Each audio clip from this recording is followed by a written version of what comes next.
పశ్చిమ బెంగాల్ రాజకీయ ముఖ చిత్రంలో బీజేపీ ఎదుగుదల నిజంగా ఒక ఆసక్తికర పరిణామం. ఒకప్పుడు ఉనికి కోసం పోరాడినటువంటి స్థాయి నుంచి ఆ తర్వాత రోజుల్లో ప్రధాన ప్రతిపక్షంగా నేడు అత్యధిక స్థానాలు గెలిచి అధికార పీఠం దక్కించుకుంది అతిపెద్ద పార్టీగా అవతరించింది. వాస్తవానికి వెస్ట్ బెంగాల్కు బీజేపీకి చాలా దగ్గర సంబంధాలు ఉన్నాయి. బెంగాల్ అంటేనే విప్లవాలకు వేదిక. దాదాపుగా 3 దశాబ్దాల పాటుగా కమ్యూనిస్టుల కోటగా ఉన్నటువంటి ఈ గడ్డపై 2011లో మమతా బెనర్జీ పరివర్తన్ తీసుకొచ్చారు. అయితే ఆ సమయంలో బీజేపీ కేవలం 4% ఓట్లతో తన కెరీర్ని స్టార్ట్ చేసింది. ఒక నామమాత్రపు శక్తిగా మాత్రమే ఉంది అప్పుడు బీజేపీ. కానీ గడిచిన 10 ఏళ్ల బీజేపీ ఆ గ్రాఫ్ కనుక చూస్తే సీన్ పూర్తిగా మారిపోయింది. బీజేపీ సిద్ధాంతకర్త శ్యామ్ ప్రసాద్ ముఖర్జీ పుట్టినటువంటి గడ్డ కావడంతో బెంగాల్పై ఆ పార్టీకి ఎప్పుడు ఒక ప్రత్యేకమైనటువంటి మక్కువ ఉండేది. గ్రామీణ ప్రాంతాల్లో ఆర్ఎస్ఎస్ క్షేత్రస్థాయి చేసినటువంటి పనులు బీజేపీ ఎదుగుదలకు చాలా బలమైనటువంటి పునాదులు వేశాయి. కాలక్రమంలో 2019లో ఏడాది బెంగాల్ రాజకీయ చరిత్రలో ఒక మైల్ రాయిగా చూడొచ్చు. 42 లోక్సభ సీట్లలో 18 గెలుచుకోవడం ఎవరూ కూడా ఊహించినటువంటి పరిణామం. ఇది జాతీయ స్థాయిలో బీజేపీ అందరి దృష్టిని ఆకర్షించింది. దీంతో 2014లో కేవలం 10% ఉన్నటువంటి ఓట్లు ఒక్కసారిగా 40%కి చేరడం బెంగాల్లో బీజేపీ ప్రజాదరణ తెలియజేస్తోంది. ఇక మైనార్టీ బుజ్జగింపు రాజకీయాలకు వ్యతిరేకంగా వెస్ట్ బెంగాల్లో పోలరైజేషన్ వ్యూహాన్ని బీజేపీ సమర్థవంతంగా అమలు చేసింది. టీఎంసీ, సిపిఎం నుంచి అసంతృప్తి నేతల్ని, ఉదాహరణకి సువేందు అధికారి, అలాంటి వారిని చేర్చుకోవడం వల్ల పార్టీకి క్షేత్రస్థాయిలో క్యాడర్ కూడా లభించింది.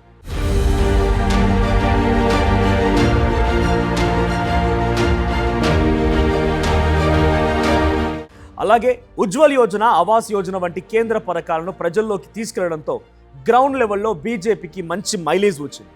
అధికారం దక్కించుకోవడమే లక్ష్యంగా అబ్ కీ బార్ 200 పార్ అనేటువంటి నినాదంతో అమిత్ షా, జేపీ నడ్డా బెంగాల్ను మొత్తం చుట్టుముట్టేశారు.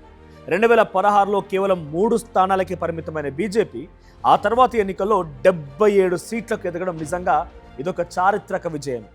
అధికారంలోకి రాకపోయినా లెఫ్ట్, కాంగ్రెస్ పార్టీలని తుడిచిపెట్టి ప్రధాన ప్రతిపక్షంగా నిలబడమే ఆనాటి అతిపెద్ద మార్పు.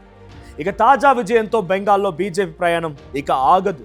ఒకప్పటి బయటి వ్యక్తులు పార్టీ అనేటువంటి ముద్రను చెరిపేసుకుంటూ బెంగాలీ అస్తిత్వంతో ముడిపడినటువంటి రాజకీయాలను చేస్తూ ముందుకు సాగుతోంది బీజేపీ. ఇక రాబోయే ఎన్నికల నాటికి ఈ హిస్టారికల్ రైజ్ మరిన్ని మలుపులు తిరిగే అవకాశం కూడా ఉందని అనలిస్టులు అభిప్రాయపడుతున్నారు. మమతను గద్దెదించడంతో బీజేపీకి సంబంధించిన 3 కీలక నేతలు ఉన్నారు. అందులో ఒకరు సువేందు అధికారి.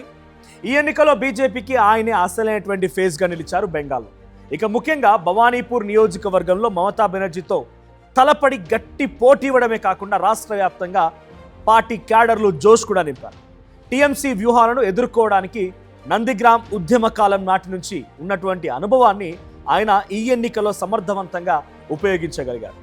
ఇక మరో వ్యక్తి దిలీప్ ఘోష్, మాజీ రాష్ట్ర అధ్యక్షుడిగా ఖరగ్పూర్ సదర్ నుండి పోటీ చేస్తూ పార్టీ సంస్థాగత బలాన్ని పెంచడంలో కీలక పాత్ర పోషించారు. గ్రామీణ బెంగాల్లో బీజేపీని కింది స్థాయి వరకు చేర్చినటువంటి ఈయన చేసినటువంటి పాదయాత్రలు, క్షేత్రస్థాయి పనులు పునాదిగా నిలిచారు. అగ్నిమిత్ర పాల్, అసోన్సోల్ దక్షిణ నియోజకవర్గం నుండి విజయం సాధించిన ఈయన మహిళా, పట్టణ ఓటర్లను పార్టీ వైపు తిప్పడంలో కీ రోల్ పోషించారు.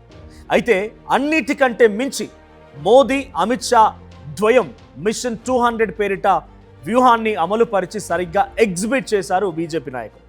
ఇక 294 స్థానాలు ఉన్నటువంటి వెస్ట్ బెంగాల్లో మ్యాజిక్ ఫిగర్ రావాలంటే 148 స్థానాలు ఖచ్చితంగా చేజిక్కించుకోవాలి. అందుకోసం బెంగాల్ దక్కాలంటే 200 స్థానాలు కొట్టాల్సిందని మోదీ, షా ద్వయం టార్గెట్ పెట్టుకున్నారు.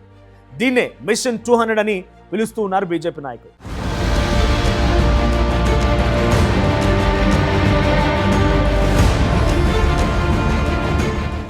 ప్రధానంగా ఎన్నికల ప్రచారంలో అమిత్ షా, జేపీ నడ్డా మిషన్ 200 నినాదాన్ని గల్లీలోకి తీసుకెళ్లగలిగారు.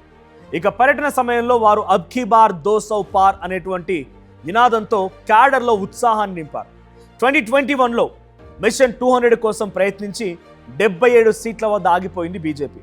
కానీ తాజా ఎన్నికల నాటికి లోపాలను సరిదిద్దుకొని క్షేత్రస్థాయిలో హిందూ ఓట్లని ఏకీకరణ అంటే పోలరైజేషన్ చేసి ప్రభుత్వ వ్యతిరేకతను వాడుకుంటూ మిషన్ 200ను విజయవంతం చేయడంలో బీజేపీ సక్సెస్ అయింది.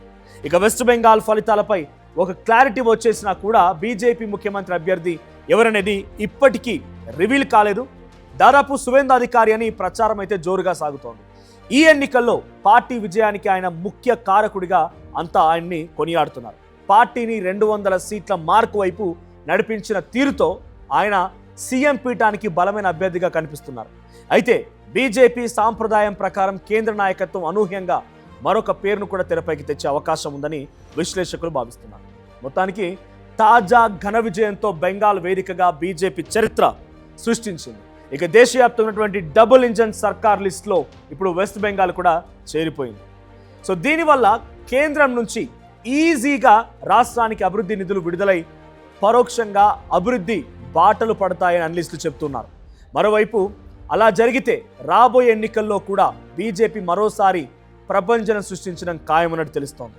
సో వెస్ట్ బెంగాల్లో తృణమూల్ కాంగ్రెస్ దీదీని అక్కడి ప్రజలు పక్కన పెట్టడం, బీజేపీని ఆదరించడం ఎలా చూస్తారు? మీ అభిప్రాయాన్ని కామెంట్ చేయండి.